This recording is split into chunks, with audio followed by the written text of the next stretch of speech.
Հորիզոնը շարունակում է աշխատանքը բարև ձեզ։ Վարչապետն այսօր ելույթ է ունեցել ԵԽԽՎ աշտանային նստաշրջանում։ Նիկոլ Փաշինյանը անդրադարձել է Հայաստանում տեղի ունեցող ընտրական գործընթացներին, նաև Հայաստանի և Ադրբեջանի միջև ձեռք բերված պայմանավորվածություններին։ Հայաստանի վարչապետը Եվրոպայի խորհրդի խորհրդարանական վեհաժողով է եկել իր ձևակերպմամբ հաջողությունների և անհաջողությունների պատմություններով։ Այդ պատմություններից առաջինը վերաբերում է Հայաստանում տեղի ունեցած ընտրական գործընթացներին։ Նիկոլ Փաշինյանը զեկուցում է, Հայաստանում 2018 թվականի ժողովրդական հեղափոխությունից հետո իշխանությունը որևէ ընտրություն կեղծելու փորձ անգամ չի արել։ Վարչապետն ընդգծում է, Հայաստանի քաղաքական կյանքից վերացել է հետընտրական գործընթաց հասկացությունը, երբ մարդիկ փոփոխությունների հույսը կապում էին հետընտրական պրոցեսների հետ, որովհետև գիտեին, որ ընտրությունները կեղծվելու էին իշխանությունների կողմից, բայց ըստ նրա, սա չի նշանակում, որ մեր երկրում ընտրական ժողովրդավարությունը խնդիրներ չունի։ Հայաստանում որոշ ուժերի կողմից ընտրակաշառքի պրակտիկան շարունակում է կիրառվել։ Խնդիրը այստեղ ոչ միայն այն է, որ իրավապահներից մեծ ջանք է պահանջվում նման դեպքերը բացահայտելու համար, այլև չկան գործնական մեխանիզմներ ընտրությունների արդյունքների վրա ընտրակաշառքի ազդեցության չափը պարզելու համար։ Եվ որպես հետևանք ընտրակաշառք բաժանած ուժերին քաղաքական եւ ընտրական պրոցեսից դուրս թողնելու գործնական մեխանիզմները կամ բացակայում են կամ անորոշ են, մյուս կողմից էլ նման մեխանիզմների գործարկումը կարող է մեկնաբանվել որպես ընտրությունները վերահսկելի դարձնելու փորձ։ Հեղափոխության և ժողովրդավարության արժեքների մասին խոսելիս վարչապետը կարևորում է նաև սոցիալ-տնտեսական ցուցանիշները։ Նրա խոսքով 2018 թվականից ի վեր Հայաստանի տնտեսությունն աճել է շուրջ 43%-ով։ Երկրի պետական բյուջեի հարկային եկամուտներն ավելի քան կրկնապատկվել են։ Կոռուպցիայի ընկալման համատվում Հայաստանը 2018 թվականի համեմատ ավելի քան 40%-ով առաջընթաց է ապահովել։ Նիկոլ Փաշինյանն անդրադառնում է նաև Հայաստանի և Ադրբեջանի հարաբերություններում տեղի ունեցած առաջընթացին։ Եվրոպական ամբիոնից ևս մեկ անգամ վարչապետը հայտարարում է, Հայաստանի և Ադրբեջանի միջև խաղաղություն է հաստատվել։ Նիկոլ Փաշինյանն ընդգծում է, դա և Հայաստանի և Ադրբեջանի ձեռքբերումն է, բայց առանց Միացյալ Նահանգների նախագահ Դոնալդ Թրամփի անձնական մասնակցության, առանց նրա անձնական ջանքերի անհնար կլիներ հասնել այդ արդյունքին։ Խաղաղությունը, սակայն, ասում է վարչապետը, արձակուրդ կամ հանգիստ չէ։ Խաղաղությունը ամենօրյա աշխատանք է, որը պահանջում է ամենօրյա հոգատարություն։ Մեր նորածին խաղաղությունը այսօր արդեն 1 ամիս 22 օրական է եւ խանդաղատանքով պիտի խնամենք նրան, սիրենք ու հոգ տանենք նրա մասին, որ նա մեծանա, հասունանա, ուժեղանա եւ իրենով ծաղկեցնի հարավային Կովկասի մեր տարածաշրջանը։ Նիկոլ Փաշինյանն այս համատեքստում կարևորում է նաև անհայտ կորած անձանց ճակատագրի պարզաբանումը եւ երկարատև կոնֆլիկտի հետևանքով անազատության մեջ հայտնված անձանց խնդիրների հասցեագրումը։ Այս ելույթից հետո Հայաստանի վարչապետը պատասխանում է նաև եվրոպացի падգամավորների հարցերին։ Անդրադառնալով Հայաստանի սահմանադրությունը փոխելու ադրբեջանական պահանջներին, Փաշինյանն ընդգծում է, Հայաստանը սահմանադրությունը քննարկում է իր ներքին օրակարգի շրջանակում եւ խաղաղության համաձայնագրի համատեքստում սահմանադրության հետ կապված որևէ խնդիր չկա։ Եթե նույնիսկ մենք ելնենք այն կանխավարկածից, որ իսկ գուցե Ադրբեջանի մտահոգությունները տեղին են, այդ մտահոգությունները հասցեագրելու ամենակարճ ճանապարհը խաղաղության համաձայնագիրը ստորագրելը եւ վավերացման ճանապարհով գնալն է, որովհետեւ հենց այդ պայմանագիրը վավերացվեց եւ Հայաստանի եւ Ադրբեջանի առաջ ձևավորվում է իրավաբանորեն պարտադիր բնույթ կրող արգելք միմյանց նկատմամբ տարածքային պահանջներ ներկայացնելու։ Իսկ սահմանադրության համաձայնը արդեն այդ համաձայնագիրը ստանում է բարձրագույն իրավաբանական ուժ, ավելի բարձր իրավաբանական ուժ, քան ներքին օրենսդրությունը։ Մեծ Բրիտանիայի պահպանողական կուսակցության падգամավոր Էդվարդ Լին իր հարցադրման մեջ օգտագործում է Զանգեզուրի միջանցք արտահայտությունը, ինչն առաջացնում է Հայաստանի վարչապետի վրդովմունքը։ Նիկոլ Փաշինյանը նախ հիշեցնում է, Վաշինգտոնում ընդունված փաստաթղթերը ծավալուն չեն, ընդամենը մեկ էջ են, որոնք ընթերցելիս կարող են պարզել, որ նշված խոսույթը ընդհանրապես գոյություն չունի եւ բացակայում է այդ փաստաթղթերում։ Իմ կոչն է եւ ակնկալիքն է, որ օգտագործվի բացառապես լեգիտիմ բառապաշար, իսկ Ադրբեջանի գործընկերներից ակնկալում եմ, որ նրանք ցույց տան, քարտեզի վրա ցույց տան, թե որտեղ նկատի ունեն, որ հատվածն են անվանում Զանգեզուրի միջանցք։ Եթե դա որևէ կերպ վերաբերվում է Հայաստանի ինքնիշխան տարածքին, կներեք, որևէ մեկը Հայաստանի Հանրապետության տարածքում անուններ որոշելու իրավունք ունի միայն Հայաստանի Հանրապետությունը։ Հակառակ գործելակերպը նշանակում է Հայաստանի ինքնիշխանության խախտում, ինչի շուրջ բարձրագույն մակարդակով հրապարակային ձեռք է բերվել պայմանավորվածություն։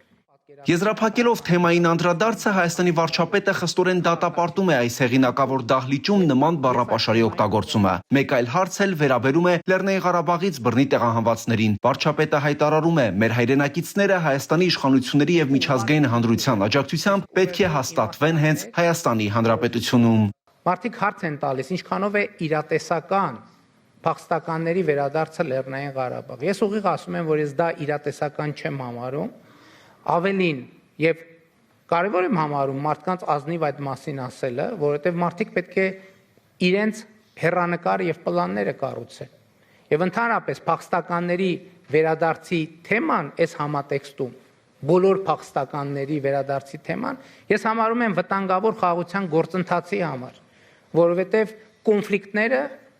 այդ թվում Ղարաբաղի կոնֆլիկտը սկսվել է թվում է հումանիտար պարզ հարցերի արծարծմամբ եւ վերաճել է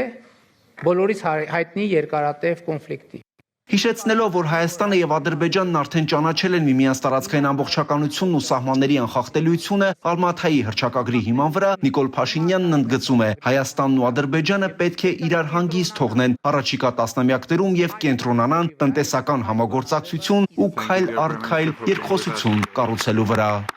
Վահագն Հակոբյան, Հորիզոն։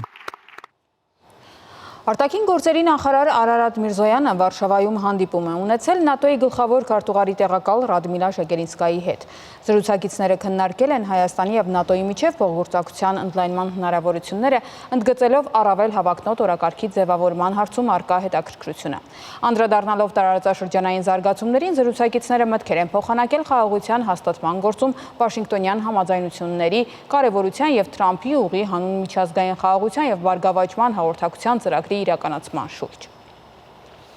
Վարշավայում արտաքին գործերի նախարար Արարատ Միրզոյանը հանդիպում է ունեցել նաև Ուկրաինայի արտաքին գործերի նախարար Անդրեյ Սիբիայի հետ։ Արարատ Միրզոյանը եւ Անդրեյ Սիբիան քննարկել են Հայաստանի եւ Ուկրաինայի միջև համագործակցության զարգացման ու երկկողմ օրակարգի ընդլայնման հնարավորությունները։ Նախարար Միրզոյանը ներկայացրել է Հարավային Կովկասում վերջին զարգացումները, մասնավորապես օգոստոսի 8-ին Վաշինգտոնում ձեռք բերված համաձայնությունները։ Ընդգծվել է Ուկրաինայում խաղաղության հաստատման կարևորությունը։ Մտքեր են փոխանակվել առկա իրավիճակի շուրջ։ Արտաքին գործերի նախարարը Վարշավայի անվտանգության ֆորումի շրջանակներում մասնակցել է Լիսաբոնից Երևան ուրվագծելով լայն հարևանության համար Եվրոպայի ռազմավարությունը խորագրով բարձր մակարդակի քննարկման։ Քննարկման մյուս բանախոսներն են եղել Լիտվայի արտաքին գործերի նախարար Կեստուտիս Բուդրիսը եւ Ֆրանսիայի Եվրոպայի եւ արտաքին գործերի նախարարության եվրոպական հարցերով լիազոր նախարար Բենժամեն Հադադը։ Քննարկման ընթացքում պատասխանելով հարցերին նախարար Միրզոյանը անդրադարձել է Վաշինգտոնյան համաձայնագրին եւ մեր տարածաշրջանում խաղաղության հաստատման դեպքում Եվրոպայի համար ստեղծվող հնարավորություններին։ Վերջերս մենք խաղաղություն հաստատեցինք Ադրբեջանի հետ, որի հռչակումը տեղի ունեցավ Վաշինգտոնում։ Խաղաղության հռչակագիրը ստորագրվեց Հայաստանի վարչապետի եւ Ադրբեջանի նախագահի կողմից, իսկ այդ գործընթացի ականատեսն ու ստորագրողը նաեւ նախագահ Թրամփն էր։ Միաժամանակ մենք Հայաստանի եւ Ադրբեջանի արտաքին գործերի նախարարները նախաստորագրեցինք Հայաստանի եւ Ադրբեջանի միջև խաղաղության համաձայնագիրը։ Մենք համաձայնության ենք եկել միմյանց տարածքային ամբողջականությունը սահմանները ճանաչելու հարցում։ Մենք պայմանավորվել ենք ընդհանուր սկզբունքների շուրջ, որոնց շրջանակներում պետք է ապաշրջափակվի երկու երկրների միջև տրանսպորտային ենթակառուցվածքը։ Սա ասում եմ ցույց տալու համար այն, որ Հայաստանի եւ Ադրբեջանի միջև հռչակագրի ստորագրումն ու խաղաղության հաստատումը ոչ միայն ապահովում են կայունություն կամ վերացնում են Եվրամիության անմիջական հարևանության պարկա մոխրագույն գոտի, այլև ստեղծում են նոր տնտեսական եւ առևտրային հնարավորություններ։ Պատկերացրեք, երբ վերականգնվի երկաթուղային կապը Հայաստանի եւ Ադրբեջանի միջև, սա կարևոր նշանակություն կունենա ոչ միայն աշխարհի այդ հատվածի համար, այլև շատ ավելի մեծ տարածաշրջանի, այդ թվում Եվրամիության համար, սակայն կրկին դրանով չի սահմանափակվում։ Հարավային Կովկասում խաղաղության հաստատումը հնարավորություն է տալիս տարածաշրջանի երկրներին ամրապնդել իրենց ինքնիշխանությունը, նվազեցնել կախվածությունն այլ խոշոր մայրաքաղաքներից եւ մեծ հնարավորություն է տալիս ունենալ, օրինակ, առանձնահատուկ արտաքին քաղաքականություն։ Կոնկրետ օրինակ բերեմ. Հայաստանում մենք ազգային ժողովում ընդունեցինք օրենք, որը Եվրամիությանն անդամակցությունը դարձնում է կառավարության համար պարտադիր պետական տնտեսական քաղաքականություն, այսինքն մեր կողմից կա քաղաքական կամք, կա օրենքով ամրագրված որոշում եւ այժմ արդեն Եվրամիության գործընկերներն են, որ պետք է իրենց որոշումը կայացնեն։ Ազգային ժողովը այսօր սկսել է հերթական նիստերի աշխատանքը։ Նիստի մեկնարկին պատգամավոր Վանիկ Օհանյանը երդվել է, նա ստացել է լիազորությունները վաղաժամկետ դադարած Արեն Մկրտչյանի մանդատը։ Առաջինը երկրորդ ընթերցմամբ ազգային ժողովը քննարկեց քրեական օրենսգրքում եւ ռազմական ոստիկանության մասին օրենքում փոփոխությունների փաթեթը, որը վերաբերում է վարժական հավաքների։ Նախագիծը ներկայացրեց Պաշտպանության նախարարի տեղակալ Արման Սարգսյանը։ Առաջարկվում է վարժական հավաքներից խուսափելու համար քրեական պատասխանատվություն սահմանող քրեական օրենսգրքի 462-րդ հոդվածում հստակեցնել խուսափման դրսևորման ձևերը,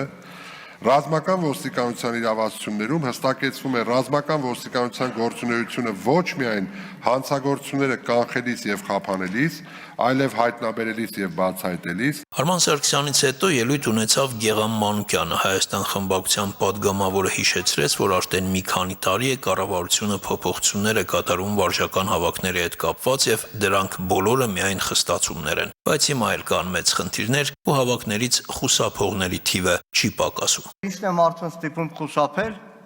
անվստահությունը, անպաշտպանվածությունը, 25 օր իր աշխատավայրից զրկվելը, 25 օր ոչ գրանցված աշխատանքից զրկվելը, ընտանիքից զրկվելը, որտեղ 25-օրյա վարժական հավաքները ոչ թե վարժական հավաքներ են, ինչպես ձևակերպված է օրենքը, այսպես սիրուն վարժական հավաք, այլ 10 օր հետո 15 օր մարտական հերթապահության հավաքներ են։ Նախկինում վարժական հավաքները իրականացվել են, ես չեմ վարանի այս բառը օգտագործել, հիմնականում ձևական։ Իսկ այսօր իրականացվում են ըստ էության, ըստ բովանդակության, ըստ նշանակության։ Ցանկալի չի այս ամբիոնից հնչեցնել, որ զորքի թվաքանակը չի հերիքում, դրա համար վարժական հավաքների ներկայացնում են մարդկանց նաև մարտական հերթապահության։ Այդ ամբողջը իրականացվում է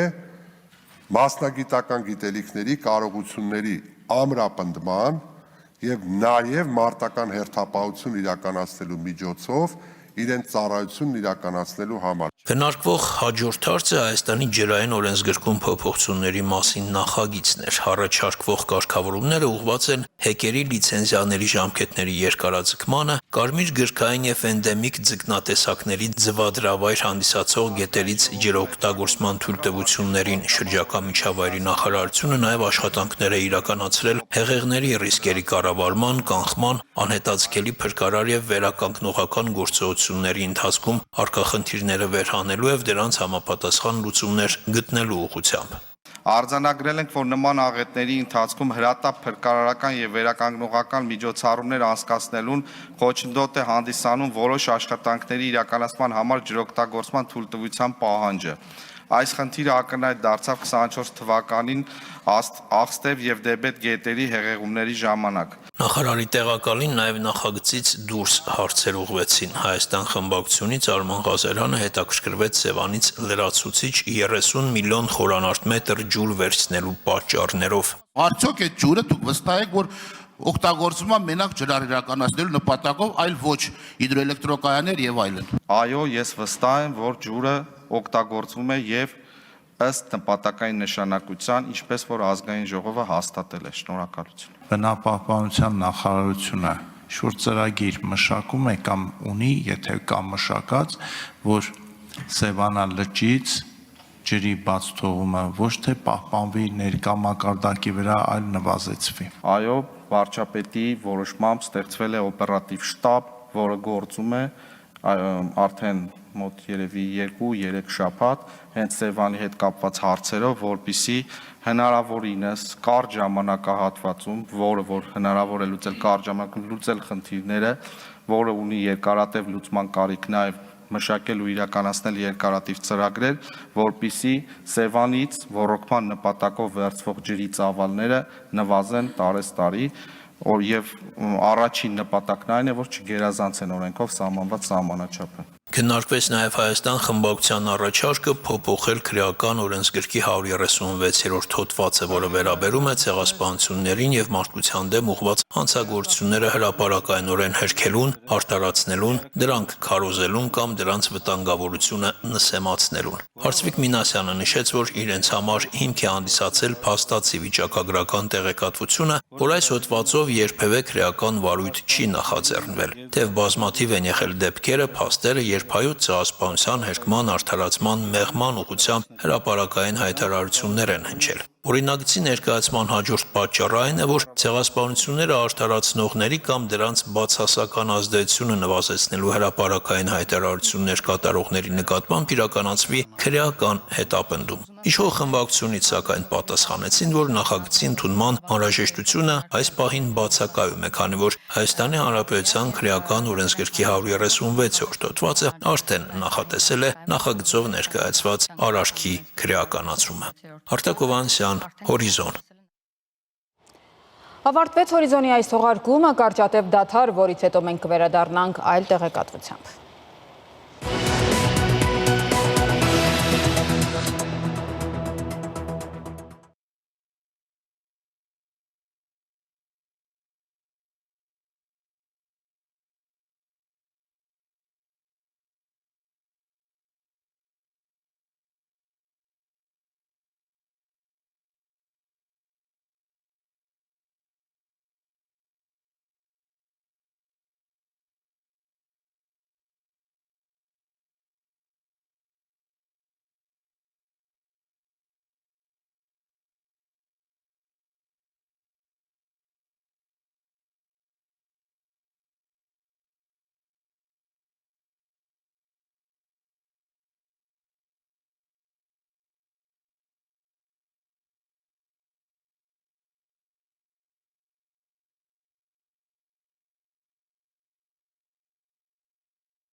Երիկվանից վերականգնվել են Իրանի նկատմամբ բոլոր տեսակի պատժամիջոցները։ Համապատասխան որոշումները կայացրել էին ՄԱԿ-ի անվտանգության խորհուրդն ու Եվրամիության խորհուրդը։ Պատժամիջոցները արդեն սկսել են ազդել Իրանի տնտեսության վրա եւ կարող են ազդել նաեւ հայ-իրանական առևտրաշրջանառության վրա։ Թեմային հետևել է Արտյոմ Երկանյանը։ Արտյոմ, ինչու վերականգնվեցին այդ պատժամիջոցները։ Ժամանակին այդ պատժամիջոցները կասեցվել էին, դադարեցվել էր դրանց գործողությունը 2015 թվականին Իրանի եւ այդ վեցնյակ կոչվող միավորման միջև միջուկային գործարքի արդյունքում, սակայն քանի որ այդ Իրանա-իսրայելական օգոստոսյան պատերազմից հետո Իրանը այլևս չարտոնեց, որ ՄԱԳԱՏԷ-ի փորձագետները կարողանան ինսպեկցիա իրականացնեն իրանական միջուկային օբյեկտներում, այդ վեցնյակից 3-ը Ֆրանսիան, Մեծ Բրիտանիան ու Գերմանիան առաջարկեցին ՄԱԿ-ի անվտանգության խորհրդին արձանագրել այն փաստը, որ այլևս այդ գործարքը չի գործում, քանի որ Իրանը չի կատարում ստանձնած պարտավորությունները։ Անվտանգության խորհուրդը համաձայնվեց այս գնահատականի հետ եւ փաստորեն երեկվանից այդ պատժամիջոցները իրենց ողջ ծավալով վերականգնվել են։ Եվրամիությունը նույնպես որոշում է կայացրել, որ միանում է այս պատժամիջոցներին եւ ՄԱԿ-ը փաստորեն դիմել է անդամ բոլոր պետություններին, պահանջելով, որ այդ պատժամիջոցները անխտիր կատարվեն։ Արդյոք որ բնագավառների վրա են հատկապես դրանք ասելու եւ որի վրա է վերականգնված։ Ամբողջությամբ արգելված են ցանկացած զենքին վերաբերող գործարքները, բայց նաև սահմանափակումներ են գործելու էներգետիկայի, բանկային ոլորտի եւ տնտեսության համար կարևոր այլ որոշ բնագավառների վրա։ Իրանի արտգործնախարարությունը հայտարարել է, որ Իրանի համար այդ որոշումը որևէ նշանակություն չունի եւ որ տնտեսությունը լուրջ հետևանք չի ունենա։ Հակառակ դրան արդեն անգամ առաջին իսկ օրը այդ պատժամիջոցների իրանական տնտեսությունը իր զգաց որոշ հետևանքներ, մասնավորապես իրանական ազգային արժույթը ռեալը կտրուկ անկում արձանագրեց եւ ռեկորդային ցուցանիշ արձանագրվեց։ Փաստորեն այսօր $1 համար Իրանում վճարում են 1.123.000 իրանական ռեալ։ Արդյոք այս ամենը ինչպես կազդի հայ-իրանական հարաբերությունների վրա, Հայաստանի վրա։ Անկասկած կազդի բացասական ազդեցություն կունենա, Հայաստանի կենտրոնական բանկը դեռ շաբաթներ առաջ էր տեղեկացրել, որ տարբեր սցենարներ են մշակվում, տարբեր ակնկալիքներ եւ բոլորի համար ցանկանում են պատրաստ լինել։ Ժամանակին եղել են դեպքեր, երբ հայաստանյան որոշ ընկերություններ հակառակ այդ պատժամիջոցներին գործարքներ են ունեցել իրանական կողմի հետ, ինչը այդ ընկերությունների նկատմամբ ամերիկյան պատժամիջոցների պատճառ էր դարձել։ Իսկ դա արդեն իր հերթին Հայաստանի ու Միացյալ Նահանգների հարաբերությունների վրա բացասաբար էր ազդել։ Ուստի կարծում եմ այս անգամ Հայաստանի կառավարությունը շատ ուշադիր կլինի, որպեսզի որևէ առիթ չտա փչացնելու հարաբերությունները արևմտյան գործընկերների հետ։ Դե իրականում մեր ապրանքաշրջանառությունը այդ պատժամիջոցային ապրանքների հետ ուղիղ առնչություն չունի, բայց դժվար է հավատալ, որ ոչ մի հետևանք չի ունենա Հայաստանի տնտեսությունը, քանի որ իրանական բանկերն են պատժամիջոցների ներքո գործելու։ Այսինքն դա բնական է, որ կազդի հաշվարկների վրա, տրանզակցիաների վրա, փոխանցումներն են բարդանալու կամ անհնարին դառնալու որոշ դեպքերում։ Դա իհարկե իր բացասական ազդեցությունը անխուսափելիորեն կունենա։ Բացի այդ, որոշ անուն ապրանքներ նույնպես հնարավոր է բարդանա դրանց ներմուծումը կամ հումքը։ Եթե պարզվի, որ այդ պատժամիջոցները տարածվում են նաև իրանական նավահանգիստների վրա, դա կարող է շատ բացասական հետևանք ունենալ, այդ թվում նաև եռակողմ Հայաստան-Իրան-Հնդկաստան ուրվագծվող համագործակցության վրա, ընդամենը օրեր առաջ Իրան-Հնդկաստան-Հայաստան Իսի մի դիվանագիտական մակարդակի միջոցառում տեղի ունեցավ Թեհրանում, կարծես մեծ ապագա է այս ամենին սպասում, այդ ամենը կարող է հարցականի տակ հայտնվել։ Շաբաթներ առաջ իմացանք, որ հայ-իրանական նոր խոշոր գործարքներ են ուրվագծվում, մասնավորապես համատեղ ձեռնարկությունների հիմնում Իրանում եւ Հայաստանում։ Դա եւս կարող է վտանգված լինել, քանի որ Իրանը պարզապես ազատ ռեսուրսներ չի ունենա այդ մասշտաբային նախագծերի մեջ ներդրումներ անելու համար։ Ամեն դեպքում սա իհարկե մարտահրավեր է, որին հայկական տնտեսությունը եւ տնտեսավորողները պետք է որ պատրաստվեն արդեն այսօր։ Արդյոք Իրանի հարևաններից հատկապես ում վրա կարող է սա շատ ազդել։ Դե կարծում եմ Հայաստանից ավելի շատ բացասական հետևանքներ կունենա իհարկե առաջին հերթին Ռուսաստանի եւ անուղղակիորեն նաեւ Ադրբեջանի վրա։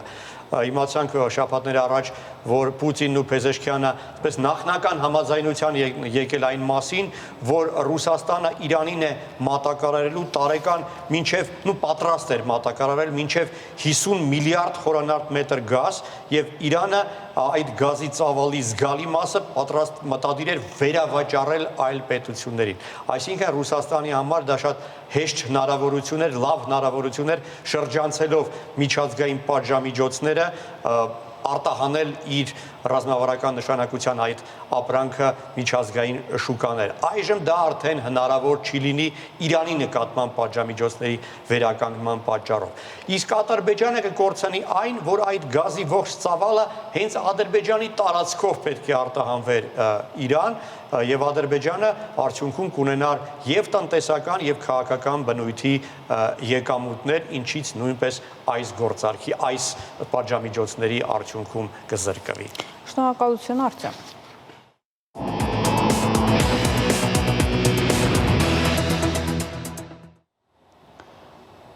Միացյալ Նահանգների նախագահ Դոնալդ Թրամփը եւ Իսրայելի վարչապետ Բենյամին Նեթանյահուն համաձայնության են եկել Գազայում պատերազմը դադարեցնելու ծրագրի շուրջ։ Ամերիկյան առաջարկին իրենց աջակցություն են հայտնել նաեւ բազմաթիվ երկրներ։ Հերթը այժմ Համասինն է։ Միջազգային անցուդարձի այս եւ այլ նորություններ տեսաշարում։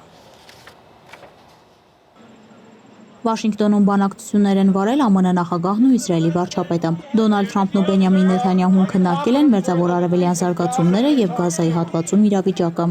Բանակցություններից հետո կողմերը հանդես են եկել համատեղ մամուլի ասուլիսով, որի ընթացքում Դոնալդ Թրամփը ներկայացրել է Գազայի հակամարտության կարգավորման 20 կետից բաղկացած իր ծրագիրը։ Նա լավատեսություն է հայտնել, որ Գազայի հատվածում պատերազմը շուտապույտ ավարտ կունենա եւ հայտարարել է, որ այդ հարցով համաձայնությունն ավելի քան մոտ է։ Քաղաքակրթության պատմության մեծագույն օրերից մեկն է։ Շնորհակալություն եմ հայտնում Իսրայելի վարչապետ Նեթանյահուին ծրագիրն ընդունելու եւ վստահության համար։ Միասին մենք կարող ենք վերջ դնել մահերին եւ ավերածություններին։ Եթե Համասն ընդունի այս առաջարկը, դա կնշանակի բոլոր պատանդների ազատ արձակում 72 ժամվա ընթացքում եւ պատերազմի ավարտ։ Թրամփը նշել է, որ Համասից դեռ համաձայնություն չեն ստացել եւ ասել է, որ համաձայնություն չստանալու դեպքում Իսրայելը կունենա Վաշինգտոնի ամբողջական աջակցությունը Համասի դեմ գործողություններում։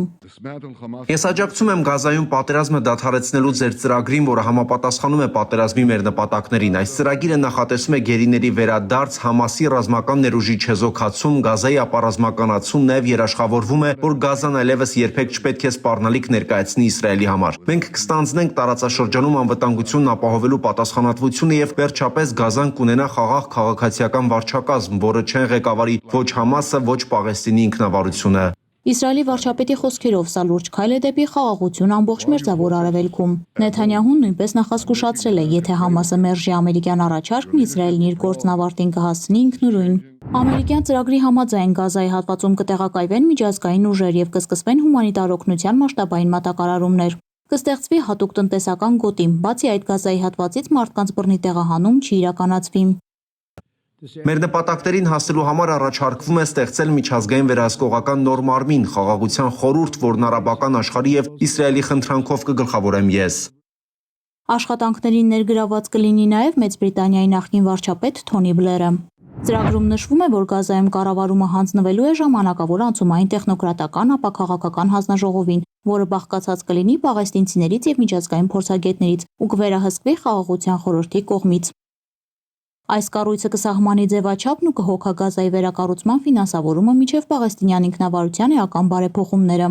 Ծրագրի համաձայն նոր Գազան լիովին նվիրված կլինի բարեկեցիկ տնտեսության կառուցմանը եւ խաղաղ համակեցությանը հարևանների հետ։ Աշխարհի մի շարք երկրներ եւ կառույցներ ողջունել են Թրամփի առաջարկը Գազայում խաղաղություն հաստատելու վերաբերյալ։ Նրանք ընդգծել են խաղաղության հասնելու ճանապարհին Վաշինգտոնի հետ գործակցելու կարևորությունը։